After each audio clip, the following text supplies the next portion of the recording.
आज हमारा जो टॉपिक है वो है मॉडर्न फिजिक्स क्लास 12th का न्यूक्लियाई चैप्टर। ठीक है। तो न्यूक्लियाई, न्यूक्लियस का प्लुरल होता है न्यूक्लियाई, तो इसलिए मैंने लिखा है यहाँ पर कि न्यूक्लियस जो है वो क्या है, सिंगुलर वर्ड है, जबकि न्यूक्लियाई जो है प्लुरल वर्ड है किसका, न्यूक्लियस का। अब है nucleus contains protons and neutrons and electron revolves around nucleus, यानी कि न्यूक्लियस के अंदर केवल प्रोटॉन और न्यूट्रॉन रहता है, लेकिन इलेक्ट्रॉन उसके चारों तरफ रिवॉल्व करता है, चक्कर लगाता है। इसके बाद से है कि protons and neutrons are combinedly called as nucleons. Proton और न्यूट्रॉन को हम न्यूक्लियॉन्स कहते हैं, यानी न्यूक्लियस के अंदर प्रोटॉन और न्यूट्रॉन रहता है, यानी हम कह सकते हैं न्यूक्लियॉन्स रहता है। ठीक है। अब है कि number of protons in nucleus is called as atomic number. किसी एटम का atomic number number of proton से दिया जाता है, इलेक्ट्रॉन से नहीं। ठीक है। तो इसलिए यहाँ पर क्या कहा गया, number of protons in nucleus is called as atomic number. Proton की संख्या एटॉमिक नंबर कहलाती है। यहाँ पर एक सिंबल देख सकते हैं कि एक्स, नीचे जेड, ऊपर ए। जेड को कहते हैं एटॉमिक नंबर, वही बराबर होता है नंबर ऑफ इलेक्ट्रॉन के, और वही बराबर होता है नंबर ऑफ प्रोटॉन्स के। जबकि ए जो है, ए उसको कहते हैं मास नंबर। इसके बाद से आता है N, small N, number of neutrons, जो कैसे निकलता है, ए माइनस जेड, यानी ऊपर माइनस नीचे, ए माइनस जेड, यानी मास नंबर में से एटॉमिक नंबर को माइनस कर दिया जाए तो यह नंबर ऑफ न्यूट्रॉन्स होता है। एग्जाम्पल के तौर पर हम एक चीज़ देखें यहाँ, तो एग्जाम्पल के तौर पर एक चीज़ जो है ना हमें जो दिखेगा वो क्या है यहाँ पर, कि जैसे जेड एक्स ए ये है ना, तो इसको कैसे C613, जहाँ पर जेड इक्वल टू 6 है और ए इक्वल टू 13 है। अब हम बात करते हैं आइसोटोप्स, समस्थानिक, स्थानिक, समान स्थानिक, यानी सेम पोजीशन। पोजीशन से यहाँ पर जो है ना मतलब है एटॉमिक नंबर का, यानी एटम्स यानी न्यूक्लियाई, क्योंकि एटम के अंदर न्यूक्लियस होता है, तो इसलिए एटम्स के अंदर न्यूक्लियाई। तो atom atoms of a given element, किसी दिए गए एलिमेंट का atom which have same atomic number but different mass number, जिसके पास एटॉमिक नंबर सेम हो लेकिन डिफरेंट मास नंबर हो, यानी मास नंबर द्रव्यमान संख्या अलग हो और परमाणु संख्या सेम हो, उसको कहते हैं आइसोटोप्स। एग्जाम्पल के तौर पर आइसोटोप्स ऑफ हाइड्रोजन, H11 या P कहते हैं, H12 या D कहते हैं, H13 जिसको T कहते हैं, यानी प्रोटियम, ड्यूटेरियम, ट्राइटियम या ट्रीटियम। ठीक है ना, तो protium, deuterium, H11 protium, H12 deuterium और H13 ट्राइटियम या ट्रीटियम उसको कहते हैं। ठीक है। अब केमिकल प्रॉपर्टी देखिए, यहाँ पर घेर करके कुछ लिखा हुआ है कि chemical properties of isotopes are identical. Isotopes जितने भी हैं वो, जैसे हाइड्रोजन के 3 आइसोटोप्स है, उसके केमिकल प्रॉपर्टीज क्या है, आइडेंटिकल है, यानी सिमिलर है, एक जैसा है। अब है next isotopes of carbon, carbon के isotopes C612, C613 and C614। अब है आइसोटोप्स ऑफ नाइट्रोजन, तो N714 and N715। Isotopes of oxygen O816, O818। Isotopes of chlorine Cl1735, Cl1737। और आइसोटोप्स ऑफ यूरेनियम, यूरेनियम 92 235 और यूरेनियम 92 238। अब हम लोग जो है ना इसमें बात करते हैं आइसोबार्स का। आइसोटोप्स के बाद आइसोबार, समभारिक, सम मतलब बराबर और भारिक मतलब भार से रिलेटेड, जो मास से रिलेटेड है, मास नंबर से related. The atoms of different elements which have same mass number but different atomic number. Isotopes में क्या था, same atomic number different mass number. Isobars में क्या है, same mass number different atomic number, उसको कहते हैं आइसोबार्स। एग्जाम्पल के तौर पर आर्गन 1840 और कैल्शियम 2040। नेक्स्ट है आइसोटोन्स, सम न्यूट्रॉनिक, यानी वे सारे एलिमेंट्स के एटम्स जिसमें क्या हो, नंबर ऑफ न्यूट्रॉन सेम हो। तो atoms of different elements which have same number of neutrons are called isotones. Example के तौर पर C614, N715 एंड O816। अब देखिए C614 इसमें Z बराबर 6, A बराबर 14, तो N क्या होता है, A माइनस जेड, तो 14 माइनस 6 कितना, 8 हो गया। इसमें भी हम देखते हैं तो वही बात, जेड है कितना, 7 है, ए है 15 है, तो N equal to as A minus Z, यानी ये 15 माइनस कितना 7, तो 8 हो गया। इसके बाद से इसमें देखते हैं Z equal to 8, A equal to 16, तो N equal to A minus Z, यानी 16 माइनस 8 इक्वल टू 8। अब नेक्स्ट स्टार है, नेक्स्ट पॉइंट कि the size of nucleus is of the order 10⁻⁻15 metre, that is 1 fermi, उसी को 1 फेम्टोमीटर कहते हैं, उसी को 1 FM लिखते हैं, जो लिखते हैं 10⁻⁻15 मीटर। अब है most of the nuclei are almost spherical with an average radius. जो है अधिक से अधिक न्यूक्लियस जो होते हैं वह स्फेरिकल साइज का होता है और उसका जो रेडियस है वह R equal to R naught into A to the power 1/3, जहाँ पर आर है रेडियस ऑफ न्यूक्लियस, ए है मास नंबर, आर नॉट है न्यूक्लियर यूनिट रेडियस जिसका वैल्यू 1.1 इंटू 10⁻⁻15 मीटर होता है। अब नेक्स्ट है डेंसिटी ऑफ न्यूक्लियस। ये ऑब्जेक्टिव में खूब पूछा जाता है। 2.97 इंटू 10⁻17 kg पर metre cube. That is density of nucleus is independent of A. Nucleus का जो डेंसिटी है वो मास नंबर से इंडिपेंडेंट होता है। Therefore density of nuclear matter is same for all the nuclei. इसलिए जो डेंसिटी है न्यूक्लियर मैटर का वो सारे न्यूक्लियाई के लिए क्या होते हैं, सेम होते हैं। अब है a test tube full of bare nuclei. Bare का मतलब होता है नग्न, यानी कि बेयर एकदम छाटल जिसको कहते हैं, ठीक है। तो बेयर न्यूक्लियाई से भरा हुआ एक टेस्ट ट्यूब जो है उसका जो वेट होगा वह अर्थ से भी ज़्यादा होगा। इसलिए क्या कहा गया कि a test tube full of bare nuclei will weigh heavier than the earth. Earth से भी बड़ा होगा। एक टेस्ट ट्यूब में केवल न्यूक्लियस को जो है ना न्यूक्लियाई को भर दिया जाए, बेयर न्यूक्लियाई को, जो बहुत ही रेयर केस है, ठीक है ना, तो वो कहा गया उसका मास जो है अर्थ से भी ज़्यादा हो जाएगा। सोचिए कितना हैवी होता है। अब है in the nucleus electrostatic force जो है वो कितना होता है, 10⁻36 टाइम्स ग्रेविटेशनल फोर्स।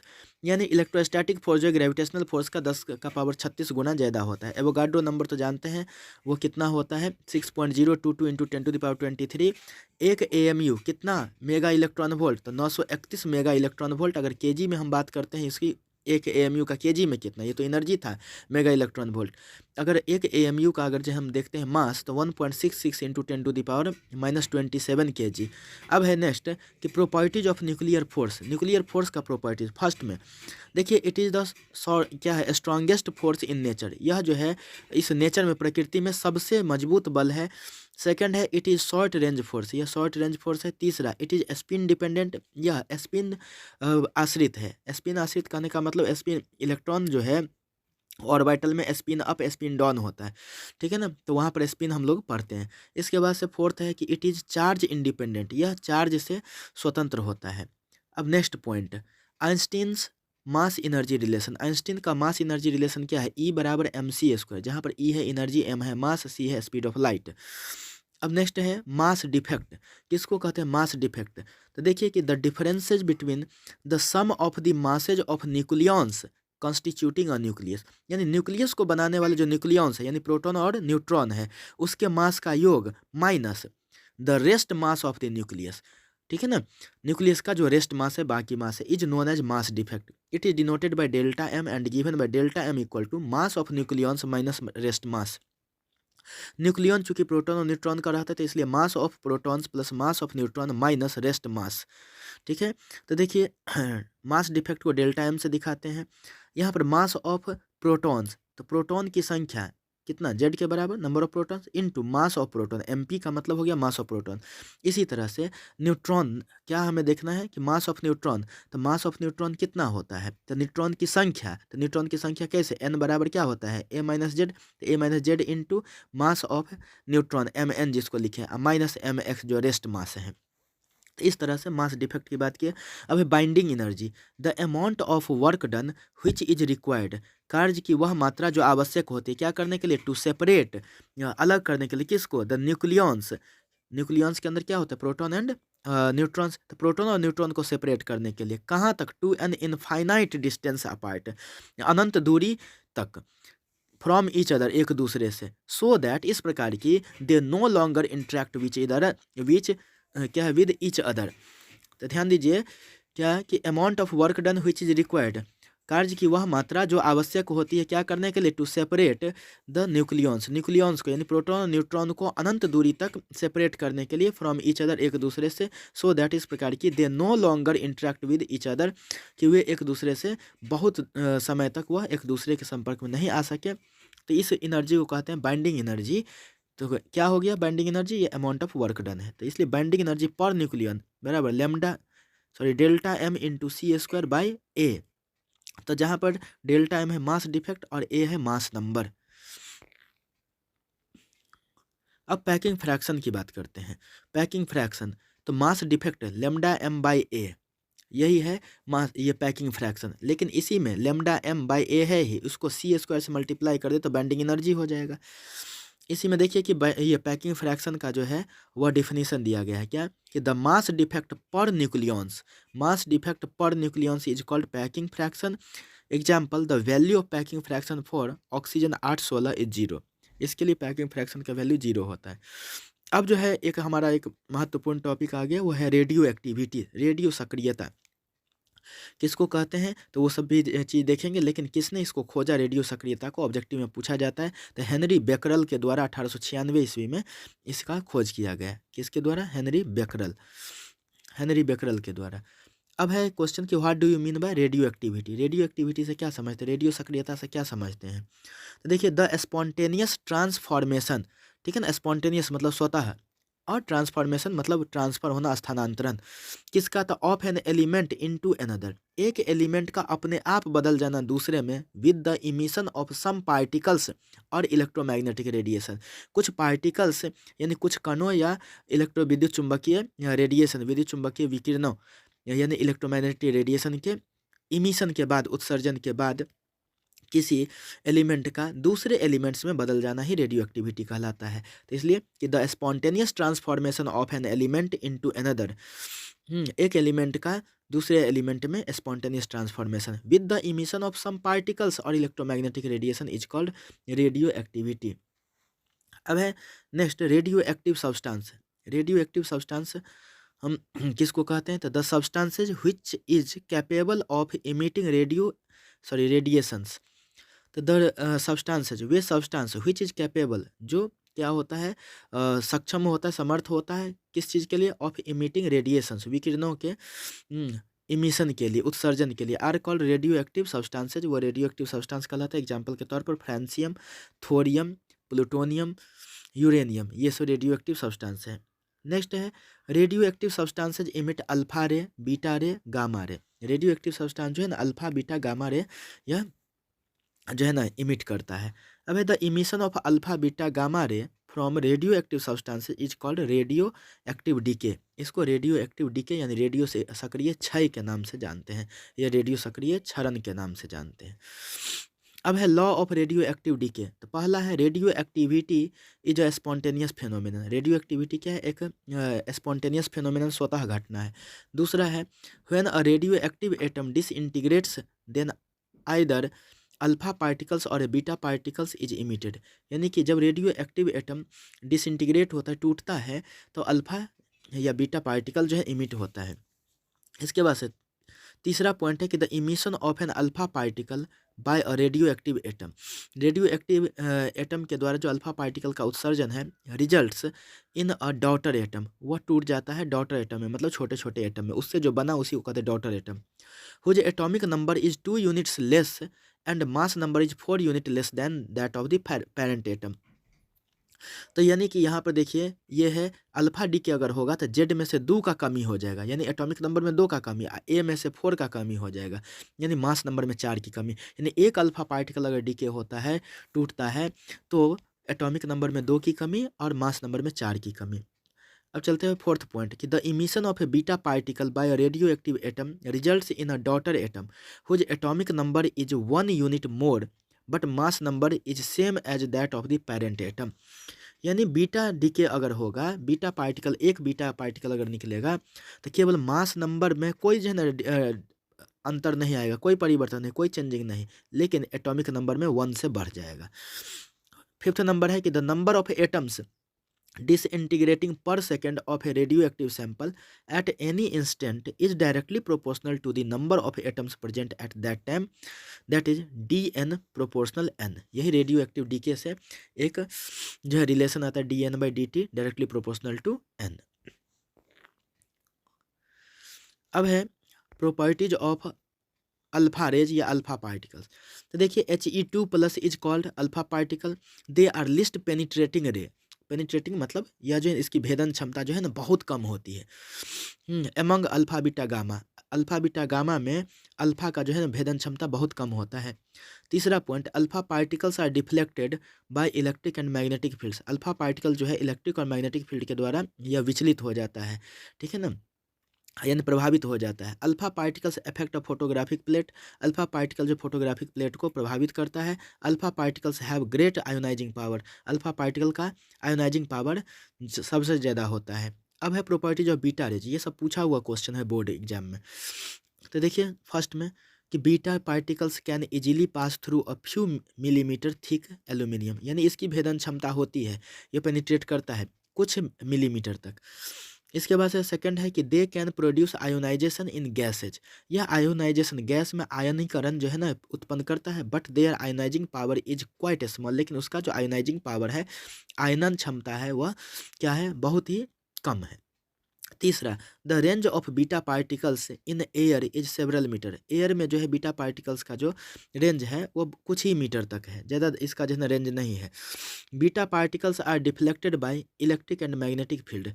इलेक्ट्रिक और मैग्नेटिक फील्ड के द्वारा जो है ना यह भी डिफ्लेक्ट होता है, विचलित होता है। इसके बाद से फिफ्थ है, they can effect a photographic plate. ये फोटोग्राफिक प्लेट को प्रभावित करता है। They can produce artificial radioactivity. और बीटा रे जो है या बीटा पार्टिकल्स वह आर्टिफिशियल रेडियो एक्टिविटी को उत्पन्न करता है। अब नेक्स्ट है कि प्रॉपर्टीज ऑफ गामा रेज। तो these are electromagnetic wave and have velocity equal to that of light. यानी गामा रे क्या है, इलेक्ट्रोमैग्नेटिक वेव है और इसका स्पीड जो है लाइट के स्पीड के बराबर होता है। दूसरा है कि gamma rays are highly penetrating, यानी सबसे अधिक भेदन क्षमता होता है गामा रे का। They can penetrate through several centimetres thick iron and lead block. यानी आयरन और लेड ब्लॉक को जो है वो कुछ हद तक यानी कुछ सेंटीमीटर के रेंज में वह पेनिट्रेट कर देता है, यानी भेद देता है। इसलिए भेदन क्षमता गामा रे का सबसे ज़्यादा, सबसे कम अल्फा का। अब है इसी का तीसरा, गामा रे का तीसरा प्रॉपर्टी क्या, कि they have smallest ionising power. उसका आयनाइज मतलब क्या कहते हैं, आयनीकरण क्षमता जो है ना सबसे कम होता है। चौथा है, they can effect a photographic plate. यह भी फोटोग्राफिक प्लेट को इफेक्ट करता है। पाँचवा, gamma rays are not deflected by electric and magnetic field. यह गामा रे जो है वह इलेक्ट्रिक और मैग्नेटिक फील्ड के द्वारा प्रभावित नहीं होता है। छठा, gamma ray produce nuclear reactions. Gamma ray जो है वो न्यूक्लियर रिएक्शन उत्पन्न करता है। सातवां, gamma ray produce heating effect in the surface expose to them. यानी गामा रे जो है वह हीटिंग इफेक्ट उत्पन्न करता है किस पर, तो जिस सरफेस पर इसे एक्सपोज किया जाता है, इस पर जिसे गिराया जाता है, यानी जिस सरफेस पर इसे डाला जाता है उसी सरफेस पर वह जो है हीट इफेक्ट उत्पन्न करता है। आठवां, in hospitals hard gamma rays are used in radiotherapy. Hospital में जो है हार्ड गामा रे जो है रेडियोथेरेपी में यूज होता है। इसके बाद से नौमा, gamma rays knock out electrons from the surface on which they fall. जिस सरफेस पर गामा रे गिरता है वहाँ से इलेक्ट्रॉन को वह क्या करता है, नॉक आउट करता है, यानी कि उसे उखाड़ने की स्थिति में होता है, जैसे फोटो इलेक्ट्रिक इफेक्ट में होता है। अब है कि number of radio active atoms left after time T is given by the n equal to n not into e to the power minus lambda T, जहाँ पर n नॉट जो है initial number of radioactive atom, lambda है decay constant या disintegration constant या transformation constant, इसको कहते हैं ट्रांसफॉर्मेशन कांस्टेंट। n जो है कि टाइम t पर कितना एटम बच गया, टूटने के बाद कितना एटम, इनिशियल तो है n नॉट, एन नॉट है इनिशियल, ठीक है ना, इनिशियल, लेकिन टूटने के बाद से डीके होने के बाद से कितना बचा, तो कैपिटल एन, जिसका रिलेशन क्या है, एन बराबर N naught into e to the power minus lambda T. इसमें लास्ट में जो है यह भी हम जो है ना इसमें बताएंगे कि यह कैसे आया, इसका डेरिवेशन भी है, पूछा हुआ क्वेश्चन है यह। अब है radio active decay constant lambda equal to minus D N by D T by N, N equal to N naught, यहाँ पर देखिए n equal to N naught into e to the power minus lambda T है। अगर t के जगह पर 1 by lambda रखा जाए तो n बराबर क्या हो जाएगा 0.368, यानी n बराबर 0.368 एन नॉट, ये हो जाएगा। इसको भी प्रूफ किया हुआ है, इसके इसी वीडियो के लास्ट में देखेंगे। अब है हाफ लाइफ। हाफ लाइफ का मतलब ही होता है, इसका हिंदी होता है अर्ध आयु। द टाइम ड्यूरिंग हुइच, वह समय जिसके दौरान half of the nuclei remains left, आधा न्यूक्लियाई ही बच पाता है, यानी आधा टूट जाता है, आधा ही बच पाता है, उसी को कहते हैं half life. It is denoted by capital T चाहे T half, T 1/2 and given by T 1/2 equal to 0.693 by lambda. इसका भी प्रूफ इसी वीडियो के लास्ट में मिलेगा। अब है यूनिट ऑफ डीके कांस्टेंट, क्या पर सेकंड। अब देखिए एक क्वेश्चन है यहाँ पर, ये सब पूछा हुआ क्वेश्चन है बोर्ड का, इसलिए VVI का होल क्यों लिखा हुआ है कि the half life period of a radioactive substance is 30 days, what is the time taken for 3/4 of its original mass of disintegration. इसका मतलब क्या है कि अगर 3/4 डिसइंटीग्रेशन इसका जो है ओरिजिनल मास का 3/4 अगर खर्च हो गया हो, ठीक है, और इसका हाफ लाइफ है 30 डेज, तो कहा गया कि what is the time taken, तो कितना समय लिया जाएगा कि इसका 3/4 यानी 3/4 जो है 3/4 इसका ओरिजिनल मास का 3/4 जो है टूट जाए। तो देखिए टी लिखा हुआ है, half life 30 days, consumed substance यानी कि जितना खर्च हो गया कितना 3/4, ओरिजिनल है N0, तो लेफ्ट सब्सटेंस कितना, तो ओरिजिनल में से N0 में से 3/4 को घटा देंगे तो कितना हो जाएगा, एलसीएम ले लेंगे 4, तो 4N0 माइनस 3N0 यानी N0/4 बचा। तो यानी कि लेफ्ट सब्सटेंस को ही ना N कहते हैं, बचा हुआ कितना कैपिटल N, तो कैपिटल N बराबर कितना आया N0/4, तो N0/4 हो गया। अब देखिए तो राइट साइड में है N0, उसको N/N0 कर देंगे तो इधर कितना बचेगा 1/4, तो N/N0 इक्वल टू 1/4 को क्या लिख सकते हैं 1/2 का whole square. Equation first, we know that, हम जानते हैं N/N0 इक्वल टू 1/2 का power small T by capital T, इसको इक्वेशन 2 कहते हैं। तो इक्वेशन फर्स्ट और सेकंड से हम क्या देखते हैं, दोनों का LHS बराबर है, तो दोनों का RHS बराबर, तो यह भी क्या है इक्वेशन फर्स्ट में राइट साइड क्या है RHS 1/2 का होल स्क्वायर जो यहाँ पर लिखा गया, और इसका जो है इक्वेशन 2 का RHS क्या है 1/2 का power T by T, small T by capital T. तब देखिए ना दोनों का बेस सेम है तो पावर भी सेम हो जाएगा, तो इसका पावर क्या है लेफ्ट साइड में 2 और राइट साइड में पावर क्या है small T by capital T. तो अगर क्रॉस मल्टीप्लाई करेंगे तो स्मॉल टी बराबर 2 इंटू कैपिटल टी, तो 2 इंटू कैपिटल टी कितना है 30 डेज, तो इसलिए 2 इंटू 30 कितना 60 डेज हो जाएगा। अब रही बात कि यहाँ से यह रिलेशन कैसे आया था, इक्वेशन 2 में जो यह रिलेशन लिखे वो कैसे आया था, उसके बारे में यहाँ पर लिखा गया है। देखिए यहाँ पर घेर करके लिखा हुआ है कि in general after a time t equal to small T equal to NT, the fraction of the radio active atom left behind, ठीक है ना, लेफ्ट बिहाइंड यानी कि जो बच जाता है वो कितना, तो N/N0 इक्वल टू 1/2 का पावर N, तो N/N0 इक्वल टू 1/2 का power T by capital T. इसका मतलब ये कहाँ से आया, इस चीज़ को समझते हैं, इस चीज़ को समझते हैं, तो यहाँ पर समझिए T बराबर देखिए तो NT है, T बराबर NT है यहाँ से, ठीक है ना। तो अगर हम small t by right side से कैपिटल T को ले जाएं तो इधर क्या बचेगा N बचेगा, तो यही N तो यहाँ पर N के जगह पर यहीं पर तो लिखा गया है T/T। अब है यह भी क्वेश्चन है कि the half life of a radium is 1622 year, how long will it take for 7/8 of a given amount of radium to decay. मतलब कितना समय लगेगा, हाफ लाइफ है 1622 ईयर, तो कितना समय लगेगा 7/8 टूट जाने में। तो देखिए half life 1622 year, consumed substance कितना 7/8, किसका, तो N0 इनिशियल जितना था उसका 7/8 भाग टूट गया, तो लेफ्ट सब्सटेंस कितना N0 माइनस जो ओरिजिनल था उसमें से जितना टूट गया वो, तो बचा कितना N0/8, यानी लेफ्ट सब्सटेंस को ही कैपिटल N से दिखाते हैं। इधर कितना बचा N0/8, तो N/N0 इक्वल टू 1/8, तो 1/8 को क्या लिखेंगे 1/2 का पावर 3, इक्वेशन फर्स्ट हो गया। फिर से we know that N/N0 equal to 1/2 का पावर कितना small t by capital T, equation 2। From equation first and second we get, दोनों का RHS देख लेते हैं, तो 1/2 का पावर 3 इक्वल टू 1/2 का पावर T/2, बेस पे सेम है तो पावर इक्वल हो जाएगा, तो 3 equal to T by small T by capital T, तो स्मॉल टी इक्वल टू कितना 3T, तो 3 और कैपिटल टी कितना 1622 ईयर, मल्टीप्लाई करने पर 4866 ईयर आ जाएगा। अब है एवरेज लाइफ। एवरेज लाइफ देखिए क्या है, किसको कहते हैं, यह भी पूछा हुआ क्वेश्चन है कि the average time for which the nuclei of the atoms of the radio active substance exist, ठीक है। तो the average time for which, वह एवरेज समय, वह औसत समय जिसके लिए किसी एटम का न्यूक्लियस जो है वह एग्जिस्ट करता है, बचा हुआ रहता है उसी को कहते हैं एवरेज लाइफ या mean life. It is denoted by T A and T A equal to 1/λ, जहाँ पर लैम्डा है डीके कांस्टेंट। इसी पर आधारित एक क्वेश्चन है कि the decay constant of a radioactive substance is 5.2 into 10⁻³ per year, determine its half life. तो लेमडा का वैल्यू देखिए यहाँ पर, अगर लेमडा का वैल्यू देखते हैं तो वो कितना है, डीके कांस्टेंट का वैल्यू 5.2 इंटू 10⁻³ पर ईयर। तो टी हाफ का फार्मूला क्या होता है, 0.693/λ।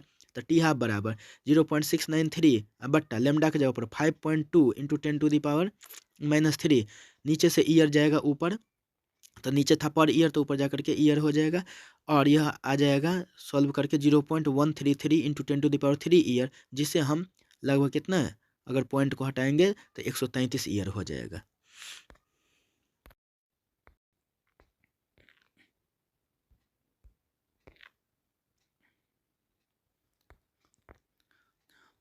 अब यहाँ पे देखिए कि a radioactive nucleus undergoes a series of decay as per following scheme.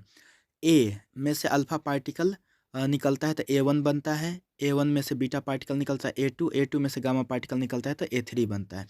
कहा गया the atomic number and mass number of nuclei A का एटॉमिक नंबर और मास नंबर दिया हुआ है कितना, 92 and 238। Then what are these numbers for A3, तो A3 के लिए एटॉमिक नंबर और मास नंबर कितना होगा। देखिए यहाँ पर ए से A1 बनता है अल्फा पार्टिकल निकलने के बाद, और A1 से A2 बनता है बीटा पार्टिकल निकलने के बाद, और गामा पार्टिकल निकलने के बाद से A3 बनता है। तो सबसे पहली बात है, जैसे देखिए ए है क्या, इसके लिए दिया गया है 92-238, यह तो यूरेनियम का होता है इसलिए लिख दिए। उसमें से अल्फा निकलेगा, अल्फा निकलने का मतलब क्या हो जाता है कि उसमें से एटॉमिक मास में, ये एटॉमिक नंबर में 2 की कमी हो जाएगी, तो 92 में से 2 हटेगा तो 90, और मास नंबर जो 238 है उसमें से 4 की कमी हो जाती है, तो इसको यह क्या हो जाएगा A1 90-234 हो जाएगा। ठीक है, तो A1, तो ए में से अल्फा पार्टिकल निकला तो कितना हो जाएगा 90-234, ये हो जाएगा, क्योंकि एक अल्फा पार्टिकल निकलने पर 2 की कमी हो जाती है एटॉमिक नंबर में, 4 की कमी हो जाती है मास नंबर में। अब A1 से बीटा पार्टिकल निकल रहा है तो A2 बनता है, तो बीटा पार्टिकल निकलने पर ज़्यादा कुछ नहीं, यह होता क्या है, तो जो भी बचा हुआ है, ठीक है ना, A1 का जितना एटॉमिक नंबर था उसमें 1 जुड़ जाएगा, मास नंबर पर कोई असर नहीं पड़ेगा, तो 91-234 हो जाएगा। तो इस तरह से हमें क्या पता चला, ए है 92-238, अल्फा पार्टिकल निकलने के बाद यह A1 बना, 90-234 बीटा पार्टिकल निकलने के बाद यह बन गया 91-234, ठीक है ना, A2, और गामा पार्टिकल निकलने पर कोई कमी नहीं होती है, जैसे रहता है वैसे ही रह जाता है 91-234, तो इसलिए एटॉमिक नंबर ऑफ A3 कितना 91, मास नंबर कितना 234। अब है right change in position of atom of an element due to emission of alpha and beta particles from its nucleus. तो देखिए यहाँ पर P हम लिखे, जिसका एटॉमिक नंबर है Z और है मास नंबर A, उसमें से अल्फा पार्टिकल हटेगा तो कितना का कमी हो जाएगा, तो एटॉमिक नंबर में 2 की कमी और मास नंबर में 4 की कमी होती है। उसी तरह से उसी में से अगर बीटा पार्टिकल्स हटता है निकलता है तो क्या हो जाएगा, एटॉमिक नंबर में एक ज़्यादा हो जाता है और मास नंबर पर कोई असर नहीं पड़ता। यहाँ पर देखिए यही इलेक्ट्रॉन निकला है और Q है यह।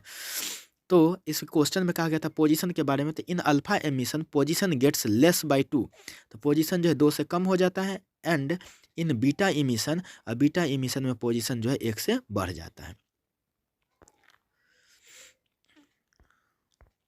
अब है activity of radioactive substance, the rate at which nuclei of an atom डिसइंटीग्रेट्स, वह रेट कहने का मतलब क्या, वह दर जिस पर कोई न्यूक्लिया किसी एटम का न्यूक्लिया जो है वो क्या होता है, डिसइंटीग्रेट टूटता है, is called activity of radioactive substance, उसी को कहते हैं रेडियो एक्टिव सब्सटेंस का एक्टिविटी।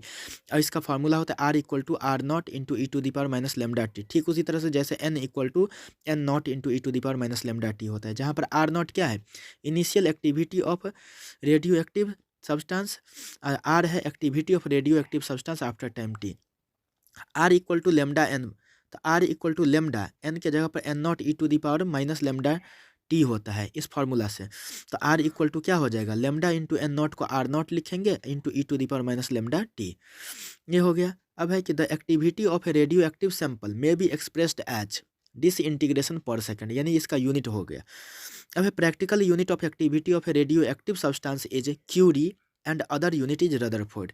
यानी प्रैक्टिकल यूनिट जो है किसका, तो रेडियो एक्टिव सब्सटेंस की एक्टिविटी का, वो है क्यूरी और दूसरा है रदरफोर्ड। एक क्यूरी जो होता है 3.7 इंटू 10⁻10 इंटीग्रेशन पर सेकेंड, एक रदरफोर्ड जो होता है 10⁻6 इंटीग्रेशन पर सेकेंड, और एक क्यूरी और रदरफोर्ड में अगर देखें रिलेशन तो 1 क्यूरी इक्वल टू कितना 3.7 इंटू 10⁻4 रदरफोर्ड।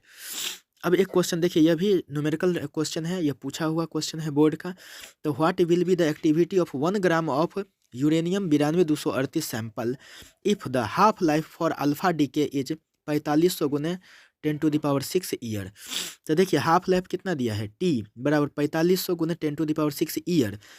तो अगर इसको देखें तो 4.5 इंटू 10⁻ कितना 9 ईयर। लेकिन अगर इसी को सेकंड में बदलते हैं तो एक ईयर में कितना, तो देखिए एक ईयर में कितना 365 दिन, 365 गुने 24 कीजिए, उसको 3600 से गुना कर दीजिए तो सेकंड में बदल जाएगा। तो यही चीज़ यहाँ पर देखिए लिखा हुआ है कि 4.5 इंटू 10⁻9, ईयर को सेकंड में बदले तो 3.15 इंटू 10⁻7 सेकेंड।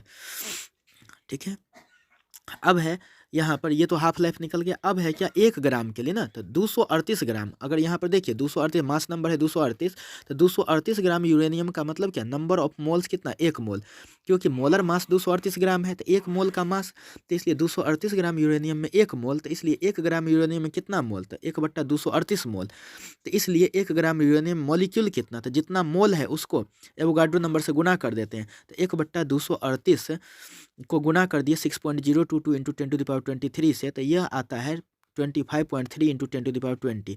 अब एक्टिविटी का फार्मूला R बराबर लेमडा एन, तो लेमडा को क्या लिखते हैं 0.693/T, क्योंकि T को लिखते थे हाफ लाइफ को 0.693 लेमडा, तो लेमडा को क्या लिखेंगे 0.693/T इंटू एन। तो 0.693/T, टी के जगह पर नीचे देखिए 4.5 इंटू 10⁻9 इंटू 3.15 इंटू 10⁻7, और ऊपर में जो है कैपिटल N के जगह पर 25.3 इंटू 10⁻20। तो ये टोटल जो है ना ये आता है कैलकुलेट करके 24 कितना 12.4 per second integration per second. ये एक्टिविटी इसका हो गया। अब है natural nuclear transmutation. The heavy nuclei such as uranium 9238 undergo disintegration, यानी डिसोसिएशन क्या लिए जाता है बाय देयर ऑन, अपने आप, resulting into the formation of nuclei of new elements.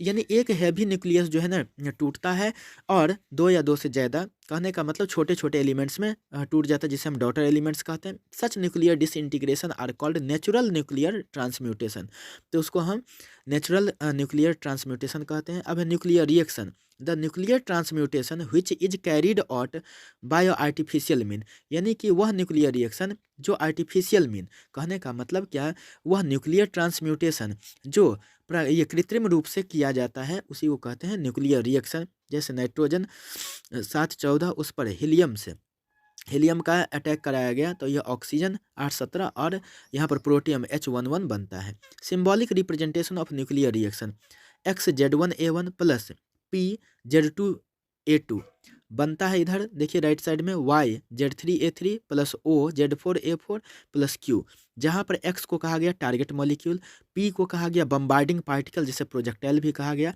यही प्रोजेक्टाइल क्या सब हो सकता है, तो bombarding projectiles, alpha particles, protons, neutrons, deuterons, gamma ray photon, ये सब जो है यह यहाँ पर घेर करके लिखा हुआ है, ये यही है बम्बार्डिंग पार्टिकल्स। अब देखिए वाई क्या है, तो रेसिडुअल न्यूक्लियाई या डॉटर न्यूक्लियाई जो बनता है उसी को कहते हैं डॉटर। ओ हो गया आउटगोइंग पार्टिकल्स, यहाँ का जो ओ है वह आउटगोइंग पार्टिकल्स। इसके बाद क्यू है energy required to carried out the nuclear reaction, nuclear reaction में जो एनर्जी ज़रूरत होती है, क्यू वैल्यू भी कह सकते हैं। इसलिए देखिए अब जो है ना क्वेश्चन है कि define Q value of a nuclear reaction. तो देखिए the difference in the masses of reacting nuclei and the product nuclei is called Q value. This value is in the form of energy that is Q equal to mass of reacting nuclei minus mass of product nuclei. चूँकि ये सब you में होता है चाहे AMU में होता है, इसलिए इसको गुना किया गया 931 मेगा इलेक्ट्रॉन वोल्ट से, क्योंकि 1 AMU जो होता है 931 मेगा इलेक्ट्रॉन वोल्ट होता है।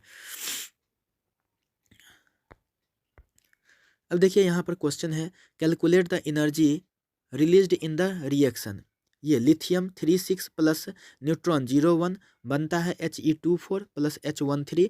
हाँ, गिवन दैट जिसमें मास है लिथियम का दिया हुआ है, He का दिया हुआ, न्यूट्रॉन का दिया हुआ है मास, और प्रोटियम का मतलब ट्राइटियम का वो H13 का दिया हुआ है, और एक AMU दिया हुआ है 931 मेगा इलेक्ट्रॉन वोल्ट। तो रिएक्शन तो ये रहा, ठीक है ना, जो ऊपर में दिया हुआ है। मास ऑफ रिएक्टिंग न्यूक्लियाई, तो इसमें है क्या रिएक्टिंग में, तो देखिए लेफ्ट साइड में रिएक्शन में लिथियम है और न्यूट्रॉन है, तो इस दोनों के मास को ऐड कर लेते हैं। तो देखिए दोनों के मास को, यानी क्या mass of lithium plus mass of neutron, तो ये कितना हो जाएगा 10, यहाँ पर 7.023791 AMU। अब है मास ऑफ प्रोडक्ट न्यूक्लियाई, तो प्रोडक्ट साइड में राइट साइड में इस रिएक्शन में राइट साइड में क्या है He और H है, तो इस दोनों के मास को अगर ऐड करते हैं तो देखिए इतना होता है। एनर्जी रिलीज जिसे Q वैल्यू कहते हैं, तो mass of reacting nuclei minus mass of product nuclei into 931 mega electron volt, तो फार्मूला होता है। तो देखिए रिएक्टिंग न्यूक्लियाई का मास ये है, प्रोडक्ट न्यूक्लियाई का ये है, उसको 931 मेगा इलेक्ट्रॉन वोल्ट से गुना करते हैं। तो देखिए यहाँ पर 7 में से इतना घट जाएगा, तो 0.005131 इंटू 931 मेगा इलेक्ट्रॉन वोल्ट, जो आता है कितना 4.78 मेगा इलेक्ट्रॉन वोल्ट।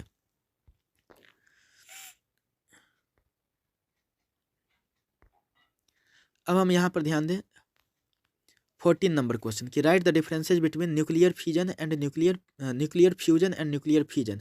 तो न्यूक्लियर फ्यूजन और न्यूक्लियर फ्यूजन में डिफरेंसेज, फर्स्ट में इन दिस प्रोसेस 2 और मोर लाइट न्यूक्लियाई, लाइट मतलब हल्का न्यूक्लियाई, फ्यूज एक साथ होता है together to form a heavy nucleus, यानी कि इसमें क्या होता है दो हल्का हल्का मिलकर के एक हैवी न्यूक्लियस का निर्माण होता है। और इसमें न्यूक्लियर फ्यूजन में क्या होता है, एक हैवी टूट करके डॉटर या लाइटर न्यूक्लियाई में टूट जाता है। दूसरा है इन this process energy released per nucleon is very high, इसमें है वेरी लो, लो वेरी लो नहीं सीधे लो। तीसरा है कि this reaction can be carried out only under very high temperature condition, example के तौर पर सन में, सन सूर्य में। और इसमें क्या होता है कि there is no requirement of temperature condition for this reaction, nuclear fission के लिए जो है ना, फ्यूजन के लिए, नाभिक के विखंडन के लिए कोई टेम्परेचर की आवश्यकता नहीं होती। अगला क्वेश्चन है name the phenomenon by which energy is produced in a star चाहे सन, किस प्रक्रिया के द्वारा, किस घटना के द्वारा, तो न्यूक्लियर फ्यूजन रिएक्शन के द्वारा, नाभिकीय संलयन अभिक्रिया के द्वारा। अब नेक्स्ट है differences between nuclear fusion, nuclear fusion and radioactivity. तो न्यूक्लियर फ्यूजन और रेडियो एक्टिविटी में क्या अंतर है, तो पहला है कि in this process, nuclear fusion में in this process heavy atom is breaked down in a small nucleus, जबकि रेडियो एक्टिविटी में क्या होता है alpha beta gamma ray emit होता है, अपने आप स्पॉन्टेनियसली होता है। दूसरा पॉइंट है कि no new type of element produced, यानी कि न्यूक्लियर फ्यूजन में कोई दूसरे टाइप का न्यूक्लियस नहीं बनता है, जबकि इसमें जो है दूसरे टाइप का न्यूक्लियस बनता है न्यू टाइप का। तीसरा पॉइंट कि in this process many type of radiations take place, इसमें अनेक रेडिएशन निकलता है, जबकि इसमें क्या है केवल 3 ही रेडिएशन निकलता है, अल्फा बीटा गामा। इसका चौथा है uranium neptunium plutonium etc are used in this process, इसमें रेडियम पोलोनियम यूज किए जाते हैं रेडियो एक्टिविटी में। हमारे पास यह बहुत इंपॉर्टेंट क्वेश्चन है मॉडर्न फिजिक्स का, न्यूक्लियाई का। इस चीज़ को देखते हैं कि obtain the expression of the number of radioactive atom left after time t, चाहे prove that n equal to n not into e to the power minus lambda t।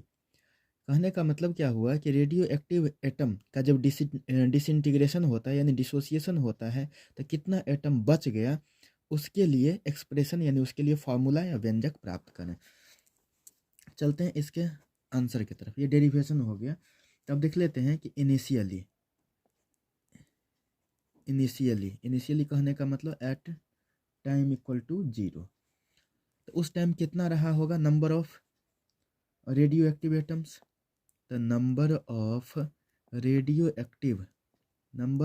Radio active atoms शुरुआत में कितना रहा होगा, तो शुरुआत में n not, यहाँ पर जो n नॉट है ना यही है शुरुआती दौर का, यानी शुरू में कितना था इनिशियली n नॉट था, लेकिन एट टाइम t जब कुछ समय बीता तो डिसइंटीग्रेट हुआ, टूटा, तो टूटने के बाद at time t equal to T, यानी कि कुछ समय बीतने का t इक्वल टू टी का मतलब क्या, ये t बराबर क्या हो जाएगा 5 मिनट 10 मिनट 2 साल 5 साल 100 साल, ये सब चीज़ हो गया ये t। तो number of radio active atoms कितना हो गया होगा कैपिटल N के बराबर। अब है कि at T equal to D T, number of radioactive. तो जैसे देखिए ना कि इस पर इनिशियली एन नॉट था, इसके बाद से टाइम टी के बाद से रेडियो एक्टिव एटम की संख्या जो है कितनी एन हो गई। लेकिन हम छोटा सा टाइम पर बात करें तो number of radio active atoms वो कितना हो जाएगा, डी एन हो जाएगा। छोटा सा टाइम में छोटा सा जो है ना यहाँ पर नंबर यानी डी एन, छोटी सी संख्या।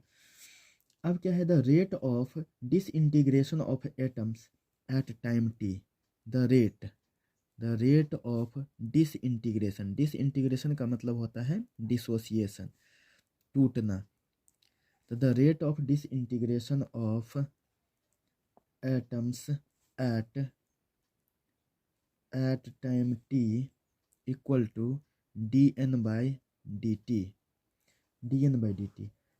अब क्या है, इतना तो समझ में आ गया, रेट क्योंकि नंबर तो था डी एन, तो रेट का मतलब क्या, टाइम के रेस्पेक्ट में रेट इसका। अब क्या है कि from radio active decay law,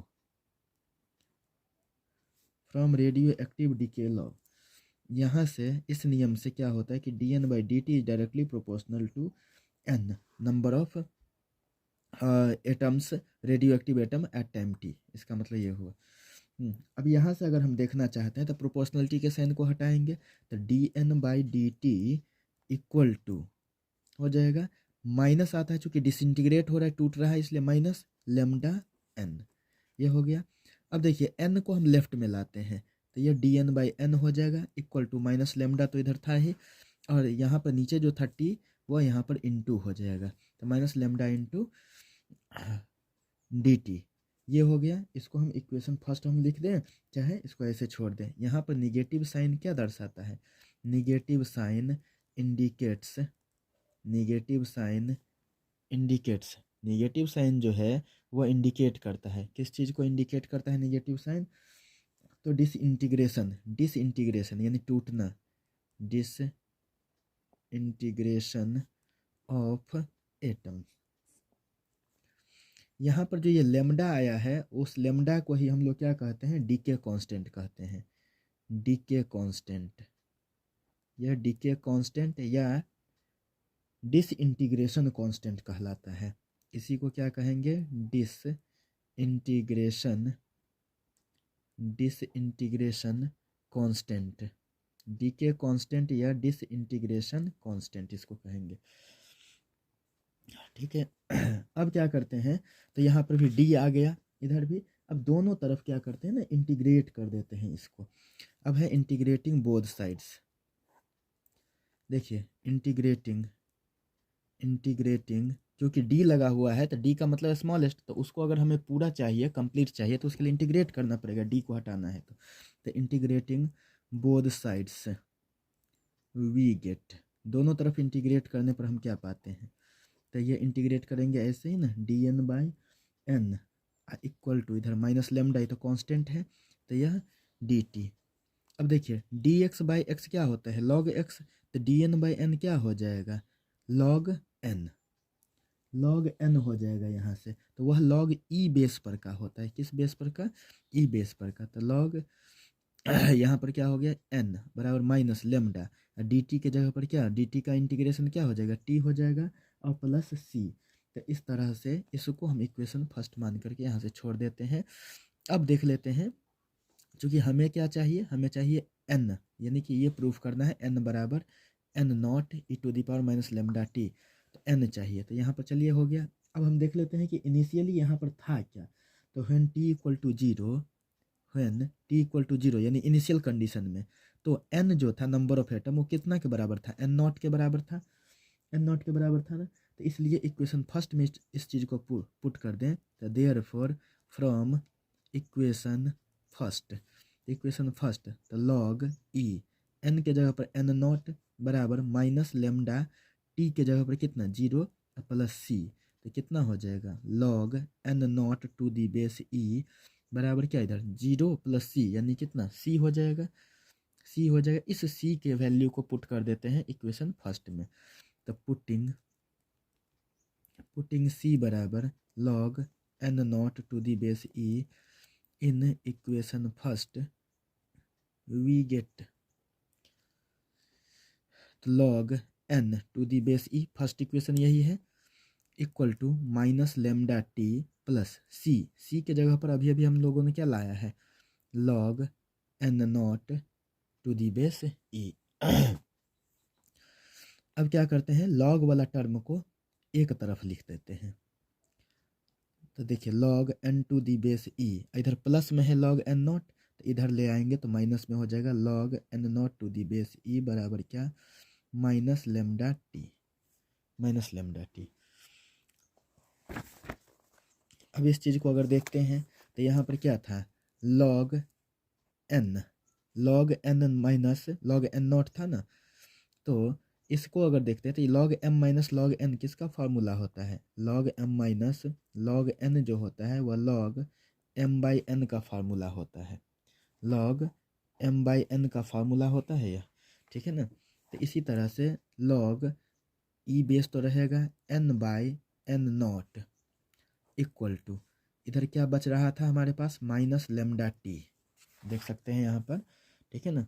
यहाँ पर देखिए कि log n minus log n not था, तो इसके बदले में log n by n not, इधर बराबर में क्या, माइनस लेमडा टी, तो यही हो गया।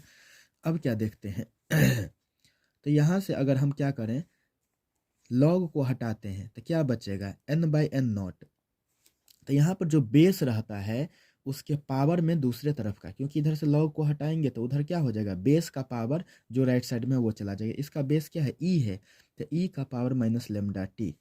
तो इस तरह से अगर हम देखें तो n बराबर क्या हो जाएगा, क्रॉस मल्टीप्लाई कर देते हैं तो n not into e to the power minus lambda t, यही है required expression. This is the required मतलब आवश्यक, रिक्वायर्ड एक्सप्रेशन किस चीज़ के लिए, तो of the number of the radio active atoms left after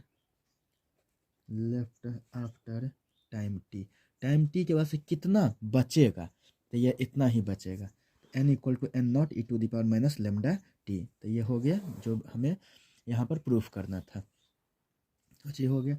अब एक रेडियो एक्टिव डीके कांस्टेंट, अगर हम बात करते हैं इस चीज़ का, तो यहाँ से हम देखें तो radio active decay constant, radio active decay constant, यह क्या है, रेडियो एक्टिव डीके कांस्टेंट, तो lambda equal to minus D N by D T by capital N, ये होता है रेडियो एक्टिव डीके। चलिए अब यहाँ से हम देखें तो अब क्या है कि जब ये सब चीज़, और जो है ना हम लोग एक चीज़ जानते हैं यहाँ से कि चूंकि n equal to n naught अभी जो लाए हैं e to the power minus lambda T, अब हम t के जगह पर if t equal to 1 by lambda रख दें, देन n क्या हो जाएगा, n बराबर n nought e to the power minus lambda T, तो n not into e to the power minus lambda, small t के जगह पर 1 बाई लेमडा, तो लेमडा से लेमडा कैंसिल, तो क्या हो जाएगा, n नॉट इंटू ई का पावर माइनस 1 हो जाएगा, ई का पावर कितना, माइनस 1, तो n नॉट इंटू पावर का माइनस हटाने के लिए क्या करेंगे, ये लिखते हैं, तो ऊपर क्या हो गया, n नॉट बट्टा ई हो गया। अब देखिए ई का जो वैल्यू होता है, स्मॉल ई का वैल्यू होता है 2.718, ये स्मॉल ई का वैल्यू होता है 2.718, तो n नॉट बाई ई का वैल्यू, यह इलेक्ट्रॉनिक चार्ज नहीं है, यह ई एक जो है वैल्यू जैसे कांस्टेंट होता है ना, उसी तरह से इसका जो है ना ई का अपना एक वैल्यू है जो है 2.718, इससे इसका मतलब 1 बाई 2.718 n नॉट, एक को इतना से डिवाइड किया जाए तो ये आता है 0.368 n नॉट, चले थे कहाँ से, n से, तो that implies n equal to 0.368 n nought, तो ये भी एक रिलेशन हो गया n और n नॉट में, लेकिन कब, जब t जो है 1/λ के बराबर हो तब। तो इस तरह से हम लोग यहाँ पर समझ गए इसके बारे में। अब हम बात कर रहे हैं कि हाफ लाइफ कैसे लाएंगे, ठीक है ना, इस चीज़ को समझ लेते हैं। तो सारा डेरिवेशन एक में हो जाएगा। अब है प्रूव दैट टी हाफ, यानी हाफ लाइफ जो है ना 0.693/λ। ऐसे यह जो केमिकल काइनेटिक में इस तरह का चीज़ है ना, केमिस्ट्री में पढ़ चुके हैं कि कैसे लाया जाता है। तो चलिए हम इसको देख लेते हैं, इसके आंसर की बात कर लेते हैं। तो देखिए, तो let initial number of nuclei, atom के अंदर न्यूक्लियस होता है, ठीक है ना, तो इसलिए एटम के अंदर न्यूक्लियस होता है, तो इसलिए नंबर ऑफ एटम लिखे चाहे नंबर ऑफ न्यूक्लियाई लिखे, एक ही बात है। यहाँ पर देखिए, eight t equal to t/2, इसका मतलब क्या हो जाएगा, t equal to t half, इसको लिखते हैं हाफ लाइफ। हाफ लाइफ का मतलब क्या होता है, वह टाइम जिस पर इनिशियल कंसंट्रेशन का आधा बच जाए, ठीक है ना। तो t इक्वल टू अगर t हाफ लिखते हैं तो n कितना हो जाएगा, n0/2, इनिशियल अमाउंट का आधा बच जाए जिस टाइम पर, उसी को कहते हैं हाफ लाइफ। तो n0/2।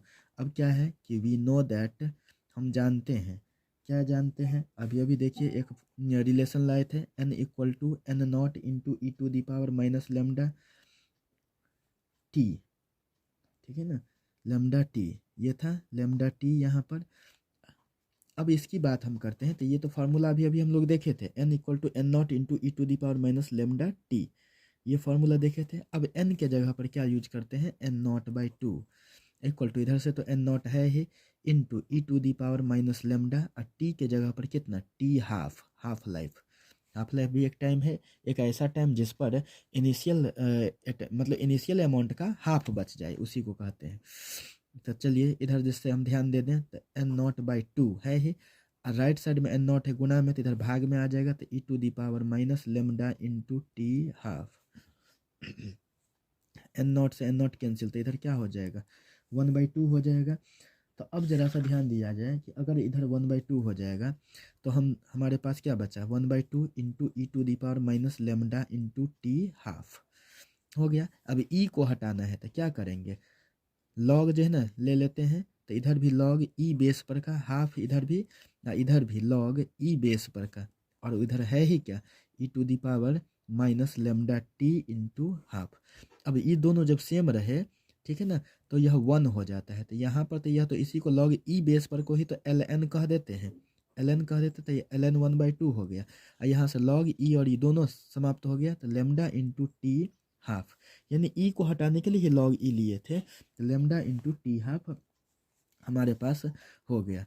अब इस चीज़ को अगर हम देखें तो ये क्या हो जाएगा, तो ln 1/2, तो देखिए जरा सा, ln 1 माइनस ln 2, ln जो है आपको पहले भी जो है ये सब चीज़ जानकारी होगा कि लॉग 10 बेस पर का होता है, तो इसको सिंपली लॉग x लिखते हैं, लेकिन लॉग जब क्या होता है ई बेस पर का होता है तो उसको ln x लिखते हैं। तो ये तो केमिस्ट्री में भी आप केमिकल काइनेटिक में ये सब चीज़ पढ़े होंगे। मैथ में log x का मतलब ln x ही है, लेकिन फिजिक्स और केमिस्ट्री में इसका ध्यान देना पड़ता है। खैर चलिए, तो यहाँ पर देखिए, तो ln 1 माइनस ln 2 हो जाएगा log m/n का फार्मूला से, क्योंकि log m/n का फार्मूला क्या होता है, log m minus log n होता है ना, तो इसलिए log 1 माइनस log 2 बराबर minus lambda into T half. ln 1 0 होता है, माइनस ln 2 बराबर minus lambda into T half. अब देखें यहाँ से, तो देखिए माइनस ln 2 बराबर minus lambda into T half, minus से माइनस कैंसिल, तो अगर हमें टी हाफ चाहिए तो ln 2 बाई लैम्डा लिख देते हैं, बराबर क्या, टी हाफ मतलब हाफ लाइफ, इसी को पलट के लिख दें, तो t half equal to ln 2 by lambda. ln 2 का मतलब क्या, 2.303 log 2, log 2 का मतलब क्या होता है, 10 बेस पर का, ln का मतलब होता है ई बेस पर का। तो अब देखिए 2.303 तो हुआ, log 2 का वैल्यू होता है 0.3010, ठीक है ना, बाई लेमडा, ऊपर में अगर गुणा करते हैं तो यही 0.693 आता है, और नीचे लेमडा, यानी कि फाइनली हमारे पास क्या हो गया, टी हाफ इक्वल टू कितना 0.693 लेमडा। यह हाफ लाइफ का यह फार्मूला हो गया कि टी हाफ और लेमडा, लेमडा डीके कांस्टेंट को कहते हैं। तो ये सब चीज़ हो गया। Draw a level diagram of a nuclear reactor and describe. तो न्यूक्लियर रिएक्टर का यहाँ पर बहुत बढ़िया फिगर है, बाहर से कंक्रीट वॉल है। अब इसमें कंस्ट्रक्शन देखिए क्या है कि a nuclear reactor consist of thick block of a carbon surrounded by thick absorbing wall of concrete. The other parts of the nuclear reactor are as follows. यानी कि इसका कंस्ट्रक्शन जो है न्यूक्लियर रिएक्टर का, वो देखिए कि वह कार्बन के ब्लॉक से बना हुआ है और कंक्रीट के वॉल से, एब्जॉर्बिंग कंक्रीट के वॉल से यह सराउंडेड है, घिरा हुआ है। अब है इसमें जो है ना अदर पार्ट्स न्यूक्लियर रिएक्टर का न्यूक्लियर फ्यूल, इसमें यूरेनियम 92-235 यूज किया जाता है जो एल्युमिनियम सिलेंडर में स्टोर्ड रहता है। दूसरा है moderator, the material which is use to slow down the fast moving neutron produced as a result of nuclear fusion. Nuclear fusion यानी न्यूक्लियर रिएक्शन, न्यूक्लियर रिएक्टर के अंदर न्यूक्लियर रिएक्शन में, nuclear fusion reaction में जो fast में neutron जो है ना निकलता है, उसको स्लो डाउन करने के लिए मॉडरेटर का काम होता है। D2O हैवी वाटर, भारी जल, इसका लिए यूज किया जाता है। अब है control rod. The cadmium and carbon rods are used to control the nuclear chain reaction in a reactor. Cadmium rod और कार्बन रड का यूज किया जाता है न्यूक्लियर चेन रिएक्शन को कंट्रोल करने के लिए। चौथा है coolant, the material which is used to absorb the heat generated as a consequence, यानी परिणाम के तौर पर जो हीट जनरेट होता है किस में, ऑफ चेन रिएक्शन। यानी न्यूक्लियर फ्यूजन रिएक्शन जो होता है एक चेन रिएक्शन होता है, एक श्रृंखला अभिक्रिया होती है, उसमें जो हीट जनरेट होता है उसी को सोखने के लिए, उसी को एब्जॉर्ब करने के लिए कूलेंट का यूज करते हैं, जिस मटेरियल का, उसी को कूलेंट कहते हैं। Liquid sodium is used as coolant, sometimes D2O heavy water भी यूज किया जाता है।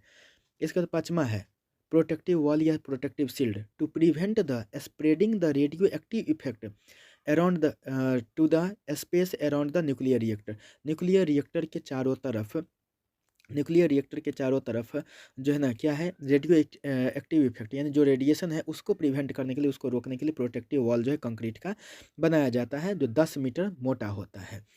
ठीक है, अब है इसका वर्किंग। तो a single slow neutron causes the fusion of uranium nucleus with the release of 200 mega electron volt energy and 3 fast neutrons. यानी एक न्यूट्रॉन जो है ना आकर के यूरेनियम 235 जो है उसके न्यूक्लियस पर वार करता है, बम्बार्डिंग करता है, जिसके कारण से वहाँ पर जो है 200 मेगा इलेक्ट्रॉन वोल्ट एनर्जी निकलती है और 3 जो है ना फास्ट न्यूट्रॉन निकलता है। ये तीनों फास्ट न्यूट्रॉन जो है किसके द्वारा, तो देखिए the cadmium rod partially absorbs the neutrons and the moderator जो D2O है, मॉडरेटर क्या है, slow down the remaining neutrons. यानी कि कैडमियम जो है पार्शियली कुछ को एब्जॉर्ब कर लेता है और मॉडरेटर जो है जैसे D2O हैवी वाटर वो इसको स्लो करता है। किसको, यह जो 3 गो जो न्यूट्रॉन निकला है, ये 3 न्यूट्रॉन फिर से बचा हुआ जो रेस्ट जो हमारे पास यूरेनियम के न्यूक्लियस है उस पर रिएक्शन करता है और फिर से उसको 3 से 9 बनाता है, फिर 9 से 27 बनाता है, और इसी तरह से यह काम करता है न्यूक्लियर रिएक्टर।